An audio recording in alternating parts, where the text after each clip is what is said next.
امام علی علیہ السلام نے فرمایا، علم تمہیں راہ دکھاتا ہے اور عمل تمہیں مقصد تک پہنچاتا ہے، اس لیے علم کے ساتھ اپنے عمل کو بھی بہتر بنانے کی کوشش کرو تاکہ تمہاری منزل تم تک آ سکے۔ امام علی علیہ السلام نے فرمایا، رات کا کھانا نہ چھوڑو چاہے ایک میٹھی کھجور ہی کیوں نہ ہو، کیونکہ رات کا کھانا چھوڑنا آدمی کو ضعیف کر دیتا ہے۔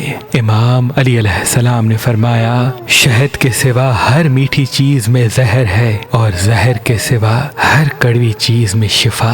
امام علی علیہ السلام نے فرمایا، تندرستی میں سخاوت کرنا، غصے میں سوچ کر بولنا اور طاقت کے ہوتے ہوئے معاف کرنا افضل ترین نیکیوں میں سے ہیں۔ امام علی علیہ السلام نے فرمایا، غلطی ماننے اور گناہ چھوڑنے میں کبھی دیر مت کرو، کیونکہ سفر جتنا طویل ہوتا جائے گا واپسی اتنی ہی دشوار ہوگی۔ امام علی علیہ السلام نے فرمایا، میں نے اللہ کے رسول سے سنا کہ شیطان تمہارے گھروں میں اس جگہ رہتا ہے جہاں مکڑی کے جالے ہوتے ہیں، تو خبردار ہو جاؤ، اپنے گھروں میں مکڑی کے جالے مت رہنے دو، کیونکہ اس سے گھر میں غربت و پریشانی آتی ہے۔